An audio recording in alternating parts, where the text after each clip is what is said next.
Bonjour à tous, bienvenue pour ce nouveau podcast du Padre Blog, ici le Père Gauthier de Chaillé. Et en cette semaine de Pâques, je voudrais réfléchir avec vous sur la question de la résurrection. Alors vous le savez, Pâques, c'est la fête, la célébration du passage. Pâques en hébreu, ça vient du mot Pessar, qui veut dire passage, et ce mot fait référence à ce moment décisif qu'on raconte dans le livre de l'Exode, du passage double, puisque c'est d'abord l'ange exterminateur qui passe au-dessus des maisons de ceux qui ont marqué le linteau de leur porte avec le sang d'un agneau, donc le passage de l'ange au-dessus des maisons, et puis le deuxième passage, c'est le passage de la mer Rouge par le peuple qui va ensuite passer au désert pendant 40 ans avant de passer le Jourdain pour entrer dans la Terre Sainte. Donc, en faisant le raccourci, le passage de l'Égypte à la Terre Sainte.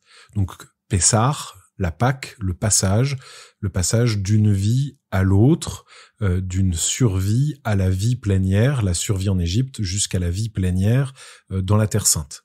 Et puis, cette fête de Pâques est le moment où Jésus va donner sa vie, le moment où lui-même va passer par la mort pour aller de la mort à la vie, et donc où il va vivre sa résurrection. Et du coup, dans le temps de Pâques, vous savez qu'il dure 50 jours à partir du jour de Pâques, on médite particulièrement sur cette résurrection de Jésus et sur la promesse que cela représente pour nous.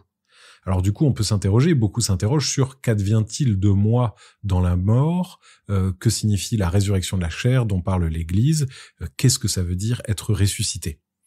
Alors évidemment, il faut une immense prudence dans ces matières, puisque à part Jésus qui est ressuscité et qui s'est manifesté à ses apôtres, à part lui, personne n'a l'expérience de la résurrection, et donc on ne peut parler que par déduction ou selon la révélation. Donc l'Église connaît, par la voie de l'Esprit Saint et le chemin de la tradition, l'Église connaît des vérités que Dieu lui révèle et qui lui permettent de dire quelque chose de la résurrection, mais c'est de l'ordre de la foi et pas de la connaissance empirique ou expérimentale. Alors voilà, maintenant, ceci étant dit, qu'est-ce qu'on peut dire de la résurrection ? Premièrement, il faut faire une réflexion de loin, disons, en se posant la question, est-ce qu'il y a une résurrection ? Donc il y a deux options. La première option, c'est qu'après la mort, il n'arrive rien. Ça, c'est l'option athée qui est possible, qui considère que l'homme est pure matière et n'a qu'une dimension spirituelle accessoire et qui, du coup, va s'éteindre à la mort. Avec le corps, la personne s'arrête d'exister et il ne demeure que des souvenirs.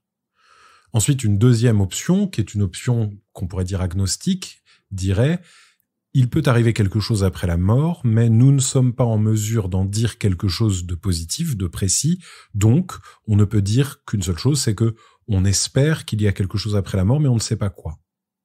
La troisième hypothèse, qui est l'hypothèse de foi positive, c'est-à-dire une foi qui définit, et donc qui est celle des catholiques, eh bien notre hypothèse est de dire il y a quelque chose qui arrive après la mort, l'expérience ne nous permet pas d'en dire quoi que ce soit, mais la foi nous permet de dire quelque chose. Vous voyez, donc on répond à l'athéisme en disant il y a quelque chose, on répond à l'agnosticisme en disant nous pouvons en connaître quelque chose, et cette chose, elle nous est révélée par notre connaissance de foi.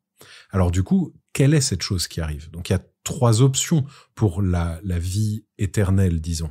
Première option, la contemplation perpétuelle de Dieu par l'âme. Puisque nous faisons face à la destruction du corps dans sa destruction en terre ou dans le feu, puisqu'on voit que le corps disparaît, beaucoup considèrent qu'il ne reste de nous que l'âme. Et donc, l'âme serait conduite dans un lieu ou dans un mode de vie qui ferait qu'elle serait en perpétuelle contemplation de Dieu. Pourquoi pas en contemplation des autres? Pourquoi pas en contemplation de la terre? Et donc c'est de là aussi qu'on pourrait dire que les âmes pourraient redescendre sur terre, rôder quand elles sont pas en paix, faire des choses, aider les uns et les autres ou les entraver, donc venir un peu hanter la terre, ou alors être seulement dans la contemplation de Dieu et être pour l'éternité auprès de Dieu. Ça, c'est une conception qui est celle de beaucoup de chrétiens, qui disent voilà, l'âme est pour toujours ensuite ailleurs. Une deuxième option, disons, ce serait de dire l'âme va redescendre ici-bas sur terre, mais dans un autre corps puisque le premier corps est détruit. Et donc, c'est ce qu'on appelle la métempsychose ou la réincarnation. qui dit que la personne revient dans un autre être, et dans les pensées orientales un peu construites sur ces questions-là, il y a l'idée aussi de karma et l'idée de progression ou au contraire de régression des échelles d'être, qui dirait que dans la réincarnation, on va monter et être dans des êtres de plus en plus glorifiés, ou bien au contraire, si on a mal agi, descendre et régresser. Donc ça, c'est la deuxième hypothèse. Donc première hypothèse, l'âme reste seule. Deuxième hypothèse, l'âme revient dans un autre corps. Et donc on arrive à la troisième hypothèse, qui est celle que nous, catholiques, nous défendons, qui est non pas la métempsychose, la réincarnation, mais la résurrection. Cette résurrection, elle est liée à une nécessité. Il y a une logique derrière la résurrection. Elle est liée au caractère personnel de notre être. Or, notre caractère personnel est lié profondément, métaphysiquement, à l'union de notre corps et de notre âme. Nous sommes des personnes parce que nous avons un corps qui est un véhicule de notre être, et nous avons une âme qui est, si on veut, le moteur de ce véhicule. Et ces deux éléments ensemble font notre personne. Et donc s'il manque un des deux, nous sommes imparfaits, nous ne sommes pas comblés. Et donc s'il reste le corps seul, eh bien c'est la mort. S'il reste l'âme seule, eh bien c'est l'attente. Et donc c'est au motif de cette constitution personnelle des deux ensemble que nous considérons la résurrection comme étant le seul chemin possible. Alors cette résurrection, comment va-t-elle se faire ? Eh bien, nous en savons seulement ce que Jésus nous en a montré. Il en a peu parlé, il a seulement parlé de la résurrection, il s'est battu contre les Sadducéens, donc c'était des disciples du grand prêtre Sadoc qui niaient la réalité de la résurrection, puisque les Juifs de l'époque du Christ commençait à déployer le dogme de la résurrection, il commençait à y croire de manière très ferme, eh bien Jésus en a parlé en disant « c'est une chose réelle », mais il n'a pas dit exactement comment ça allait se faire. La seule chose qu'il a pu dire, c'est « nous serons comme des anges et donc on ne prendra plus mari ou femme ». Et donc il dit attention à ne pas faire une espèce de transposition de notre manière de vivre ici-bas en faisant une espèce d'autre version dans l'éternité. Mais lui, en revanche, nous a montré ce que c'était que la résurrection. Et c'est ça la clé. C'est que Jésus, lorsqu'il ressuscite, c'est à la fois lui et c'est un lui différent.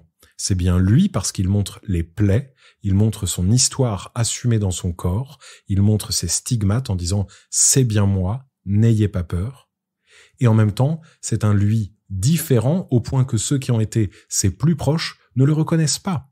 Et il faut toujours qu'il dise une parole, qu'il se montre, qu'il se présente à eux pour qu'ils puissent le reconnaître, puisqu'on le prend pour un jardinier, on le prend pour un étranger, on le prend pour un fantôme, mais on ne sait pas que c'est lui. Et ensuite, à chaque fois, les disciples qui sont bénéficiaires de ces visites de ressuscité le découvrent. Et du coup, on en tire la conséquence que nous serons, nous aussi, dans cette position de ressuscité, avec un corps qui sera vraiment nous. Alors on nous pose souvent la question, à quel âge va-t-on ressusciter ? Est-ce qu'on sera avec le corps de notre âge le plus glorieux, le moment où on a été le plus en bonne santé, ou bien est-ce que ce sera autre chose ? En tout cas, une chose est sûre, c'est que on n'a pas une réponse très claire à donner, on n'a pas la connaissance exacte, mais ce qui semble cohérent, c'est de dire qu'en fait, notre corps sera pleinement nous, en assumant ce que nous sommes. C'est ça vraiment la clé, parce que se pose la question pour les personnes, par exemple, qui sont nées avec un handicap. Est-ce qu'elles seront totalement libérées de ce handicap ? Ou bien est-ce qu'il y aura quelque chose du handicap qui restera ? Moi, il me semble que quelque chose sera assumé de toute l'histoire de la personne et donc le handicap sera là puisqu'il fait partie du corps de la personne, mais ce sera d'une manière glorifiée. De la même manière que les plaies de Jésus sont glorifiées, ce sont des stigmates qui sont devenus lumineuses et on peut mettre le doigt dans le côté du Christ, dans les plaies du Christ comme le fait saint Thomas, sans que ça fasse souffrir Jésus. Donc de la même manière, celui qui est porteur d'un handicap, eh bien, il y aura quelque chose en lui qui marquera ce handicap, mais glorifié, qui en marquera le sens, qui en marquera une part de gloire très étonnante, qu'ici-bas, on ne comprend pas. Et c'est surtout ça, en fait, parce qu'on peut se poser tout un tas de questions. Le lieu, par exemple, quel sera le lieu de notre résurrection ? Quelle sera la matière ? Quels seront les atomes qui vont constituer ces corps ? Quand est-ce que ce sera ? Etc. On peut se poser toutes ces questions-là. On n'en a pas on n'a pas la possibilité d'y répondre. Et donc ça, c'est une chose qu'il faut bien avoir en tête. Ça ne sert à rien de poser des questions ou de se poser des questions pour lesquelles on n'a pas de réponse autre que celle de l'espérance. Et donc, on doit se placer dans le rapport à la résurrection en retenant seulement ceci. Notre nature profonde de personne, corps et âme est faite pour durer pour l'éternité. Et c'est ça la chose la plus importante. Et ce sera assumé dans une éternité de joie, une éternité positive où nous nous retrouverons. Parce que Dieu ne veut pas que nous soyons solitaires et certainement pas solitaires face à lui. Dans l'éternité, dans la vie éternelle, dans la résurrection, nous serons ensemble, nous nous retrouverons. Alors voilà, j'ai bien conscience de pas répondre vraiment à toutes les questions, j'ai bien conscience de seulement saupoudrer de quelques petits éléments, des questions qui sont bien graves pour beaucoup d'entre nous, mais c'est la vérité qu'il faut dire. Ça sert à rien de mentir en répondant de manière trop précise. Je vous conseille de méditer sur ces questions-là plutôt que d'essayer d'y réfléchir avec une pensée trop cartésienne. Il faut laisser notre cœur se laisser combler par l'espérance. C'est ce que disait Sainte Thérèse de Lisieux, et je termine par là. Sainte Thérèse disait « Imaginons tout ce qu'on veut sur le ciel, du plus grand et du plus beau, et soyons convaincus que ce qui nous sera donné sera encore plus grand, encore plus beau que tout ce que nous imaginons. » Alors, en ce temps pascal, en ce temps du déploiement de la grâce de Jésus ressuscité qui nous montre ce que nous serons lorsque nous serons aussi ressuscités, soyons dans la paix, malgré ce contexte si difficile et si lourd, ayons le cœur capable de se réjouir que Dieu nous promet la vie et une vie éternelle. Merci d'avoir suivi ce podcast, merci d'être fidèle à nos rendez-vous, n'oubliez pas de vous abonner pour ne pas manquer nos prochains contenus, et moi je vous dis à très bientôt.